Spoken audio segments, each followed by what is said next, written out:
Assalamualaikum warahmatullahi wabarakatuh. Saya Danang, saya dari Madiun, dan Madiun itu terkenal dengan pencak silatnya. Pencak silat itu udah mendarah daging sama masyarakat di Madiun.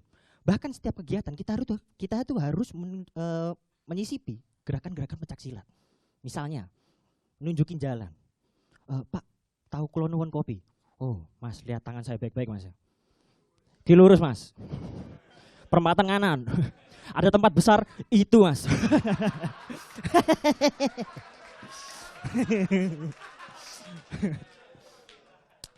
Di Madiun itu pedagangnya unik-unik, teman-teman. Iya, ada tukang nasi goreng yang dia tuh kalau goreng suka mukul-mukul wajan. Iya, dia goreng kayak gini kan. Shhh, tang tang tang. Shhh, tang tang tang, shh, tang shh, tang shh, tang ngedrum dia.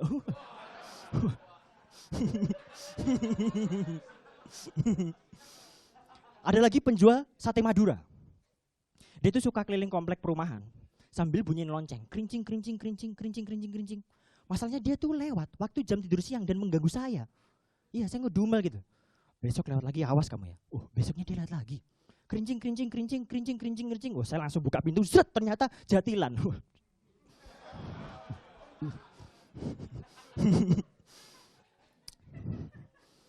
Saya tumbuh dan besar di Madiun. Saya juga kuliah di Madiun. Dan yang membedakan kampus saya dengan kampus yang lain adalah ospeknya. Kampus saya, mahasiswanya itu di ospek sama tentara, di markas tentaranya langsung loh. Waktu di sana tuh saya tertekan gitu loh. Maksudnya sedikit-dikit dapat hukuman, dikit-dikit dapat hukuman. Di sana tuh sempat kepikiran pulang. Iya. Waktu makan tuh saya bilang pulang, mandi pulang. Bahkan waktu sholat semua teriak amin, saya teriak pulang. Dolin pulang. Tapi tentaranya itu baik. Mereka tuh mengantar kita pulang, naik truk, yang kita duduk di bak, duduknya ada depan, terus ada sekat yang kita nggak bisa lihat sopirnya siapa. Tapi masalahnya sopirnya ini ngawur. Setiap lampu merah itu diterabas. Ada lampu merah diterabas, sampai ada bapak-bapak naik motor tuh dia nyeletuk gitu. Mas, supirmu loh. Bukan saya Pak sopirnya. Lah ya supirmu, nggak ada. Wih, gimana nih? Iya. Panik kita, satu truk panik loh.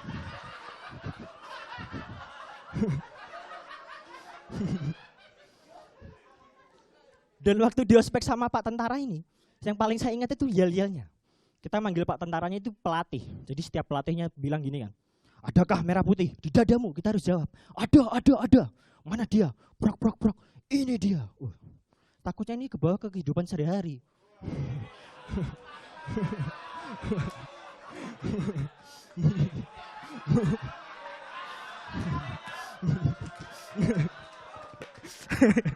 Takutnya ini kebawa kehidupan sehari-hari. Misalnya saya lagi beli sayur di warung gitu kan.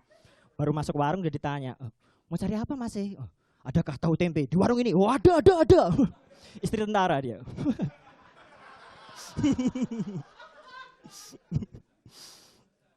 Dan sekarang saya udah lulus tapi saya jadi pengangguran ya. Dan sebenarnya saya tuh malu jadi pengangguran, teman-teman. Saya tuh bukan malu yang misalnya dicibirin tetangga gitu. Lihat anak ibu itu loh, masa masih nganggur. Saya nggak malu. Saya tuh malu semisal saya tuh datang ke makam papa saya dan saya masih menganggur. Iya. Soalnya saya nggak bisa niru adegan-adegan yang ada di film. Kan enak tuh. Mereka tuh kalau datang ke makam orang tuanya, mereka tuh bilang, "Pak, yang tenang. Mama sekarang aku yang biayain." Wih. Saya nggak bisa loh. Saya datang ke makam papa saya cuma bilang, "Pak, ya gini." Gimana? Makanya semenjak saya jadi pengangguran tuh saya benci loh sama teman-teman saya yang bikin status WhatsApp tentang pekerjaan. Teman-teman saya tuh banyak mengeluh loh.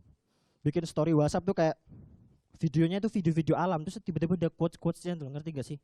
Yang videonya tuh pantai gitu kan. Saya tiba-tiba ada quotes, secapek-capeknya kamu kerja jangan lupa istirahat.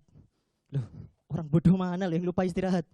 Di mana-mana orang kerja pulang capek pasti tidur. Nggak ada kan misalnya buruh shift 3. Pulang kerja capek gitu kan. Aduh, badanku pegel-pegel, enaknya ngapain ya? Ngereok aja aku. Ya udah, saya Danang, terima kasih.